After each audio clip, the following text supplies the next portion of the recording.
Hello, I'm Professor Toybox, and I've got Sorcerer's Apprentice Mickey with me, and we're back in my Fantasia toy box for another episode of Toybox Tutorials. Before we get to today's lesson, I want to show you what I've done to the castle that we built last time. As you may recall, I used the Dunbrock Castle Creator to build this, and it built a castle with gaps in the walls and arranged some of the building parts in some weird ways. So I rearranged the walls, and I've added some towers to fill in some of the gaps.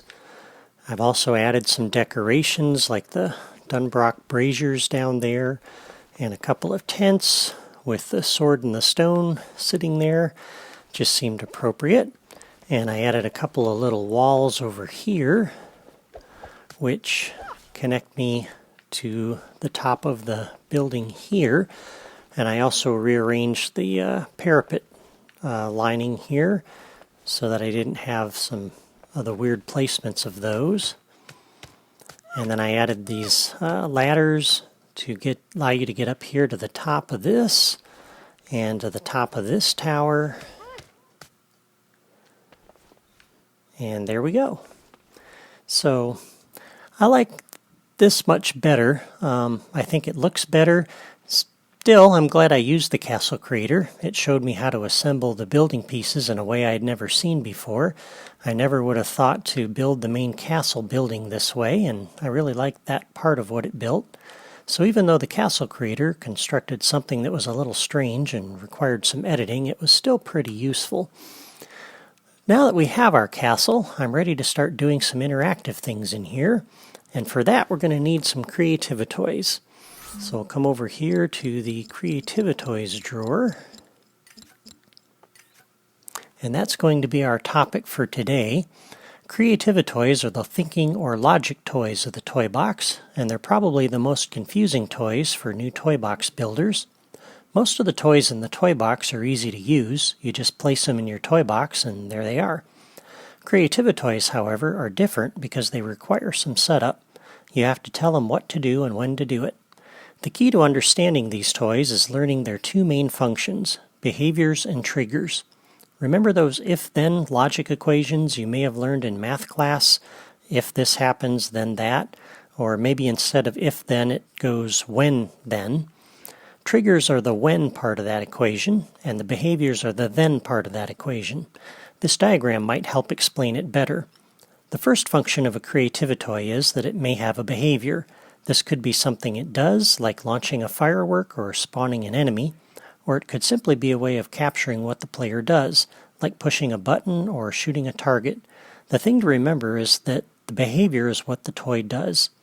When a Creativi-toy does something, it may broadcast a trigger signal. This signal can be used to tell other toys that some behavioral event occurred. The signal might be that the player pressed a button, an enemy was defeated, or whatever. You can use this signal as a trigger to tell another toy to do something, and that's the second main function of a Creativi-toy. It can be used as a trigger to invoke behaviors in other toys. This means you can connect multiple Creativi-toys together so that when one toy does something, it triggers behavior in another toy. Again, remember the when-then logic equation? When this happens, then that happens. The trigger signal is the when part of the equation, and the behavior is the then part of the equation.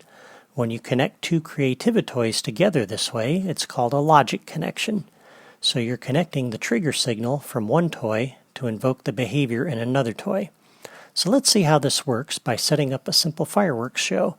That's something that a sorcerer's apprentice might learn how to do, eh, Mickey? Sure. So we'll come over here and drop a button, and I'm going to do this on top of the tower because this will give us a nice view of the fireworks show. And I'm going to set this up. I think this shouldn't block me from coming up that ladder, but just in case it does, we'll come over here and drop this here. And then we're also going to drop down a few firework cannons. So we'll put one, let's see, here, here, and here.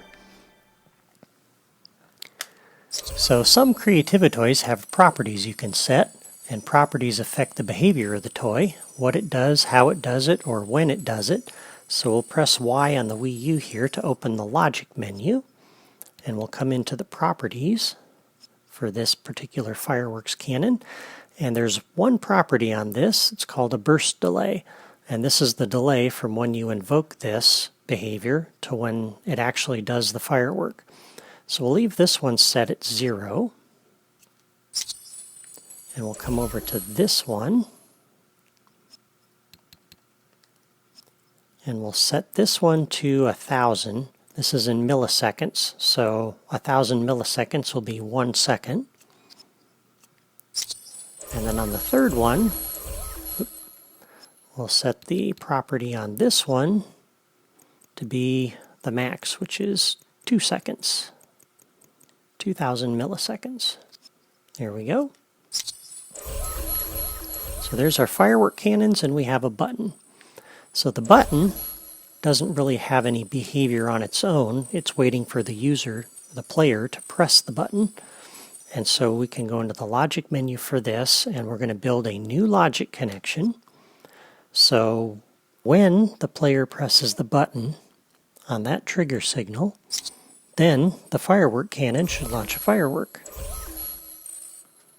And for the first one, I'd like to do a large flower, and we'll make it purple. And that's the behavior that that toy will have. We can come back over to the button and establish another connection so that when it's pressed, we go to the second firework cannon, and this time we'll do a large Mickey shape, and we'll make that one red. So a single trigger signal can be used to invoke behaviors in multiple Creativi-toys. We've done it for 2. We'll do it for 1 more. When pressed, we'll invoke the third cannon to go ahead and do a large smiley face, and we'll make this one orange. So there we go. So we've just established 3 logic connections. And we'll come out here, and if we press the button, all the fireworks happen right here, right above the fireworks cannons. And that was kind of cool. You heard 3 of them about a second apart. It'd be nice, though, if we could see them out there instead of right on top of us. And so for that, we'll use another logic toy. And the toy that we need is called a locator. And that's over here a little ways in the drawer. And the locator is a toy that's normally invisible, except when you're editing the toy box like we are now. And it simply indicates a location where you want something to happen. In this case, we're going to use it to tell the firework cannon where we want to see the fireworks. And so I'm going to put it out here a little ways. And I'd like to see a firework here. And another one maybe up over here a little bit. And another one out over here. So that's the 3 places where I'd like to see the fireworks, so we can actually see them. So for the first firework cannon, you come into the logic menu, and there's a new locator connection option. So if we select that, we can come over to the first locator here. A little further. And that will be the effect location, and you can see it made a connection there. For the second cannon, they're all right on top of each other, so it's a little bit tricky. For the second connection, we'll come out over here to this one. And that's where we'll put the effect for that one. And for the third cannon, we'll make a new locator connection for this point. And whoops, I'm way further away from that than I thought I was. There we go. So now we can come back over here and press the button, and instead of seeing the fireworks directly above each of those, we'll see them out that way. So that's pretty cool. Now, each of the firework cannons not only has a behavior that you can invoke, But if you establish a connection from here, it emits a trigger signal that says when the firework cannon is triggered. And I can use that to connect to each of these other cannons instead of the button. So this one was a large Mickey shape and it was red. And this one, establish a connection when that one is triggered. Come over to this guy, and he was doing a large smiley face, and we had made him orange. So now I've still got the button invoking all three, but I don't need that really. So if I come over to the button, and it'll highlight in orange which connection I'm looking at. So we still need to invoke the first one, but now that first one's invoking the second one. So we don't need that connection anymore, and I can delete that link with my Y button on the Wii U. And now you can see it took that link out. So you can establish logic connections, and you can also delete them. And we'll delete that one. And now the button just invokes the first one. The first one invokes the second one, and the second one invokes the third one. And you see this is going to actually work a little bit differently because the trigger signals on the firework cannons are a little bit different than you expect, but let's see what happens.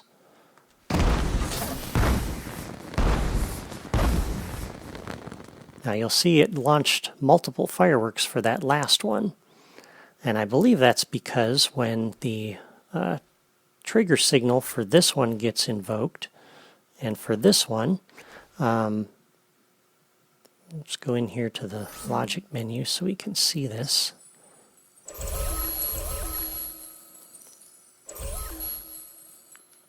So we're saying on this cannon, and you'll note there's two firework cannons here, because this one is coming from the other cannon to this cannon, the second cannon. And this one is going from this cannon to the third cannon.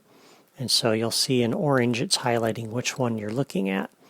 So coming from the first cannon, if we select OK and look at that, when that cannon was triggered, it tells this one to go ahead and display the large Mickey shape. And we'll cancel out of that. But now the second one here,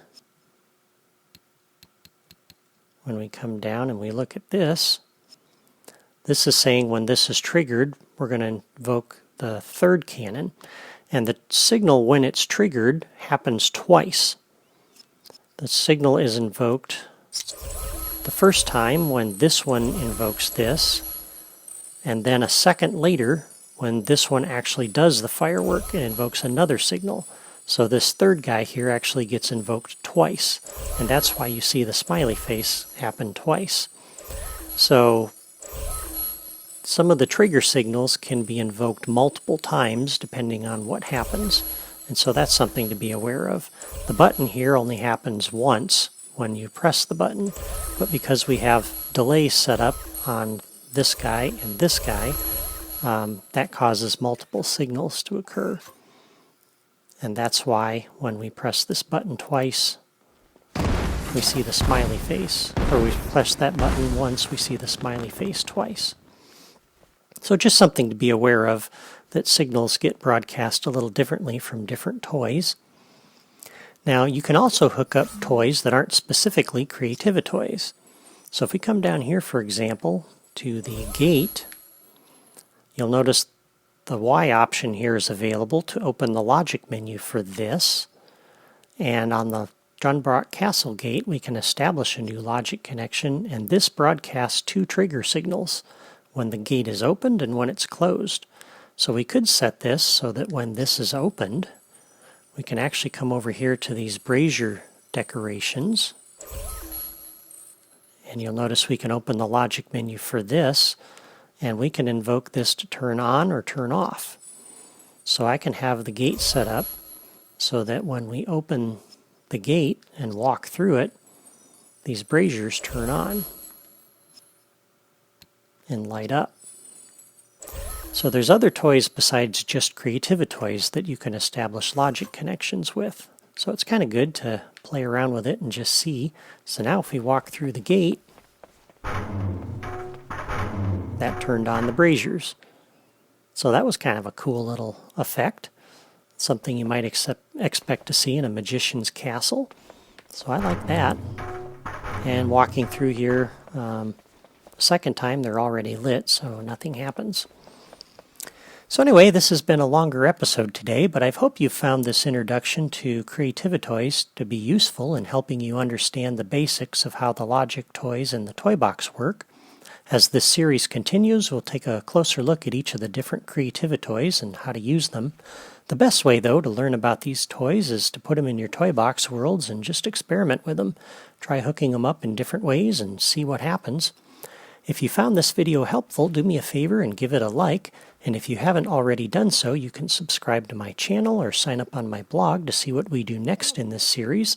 You can also find build tips and logic diagrams on my blog, which will help you if you want to build my Fantasia toy box or any of my other toy boxes on your own console or PC. Thank you for watching, and I'll see you next time.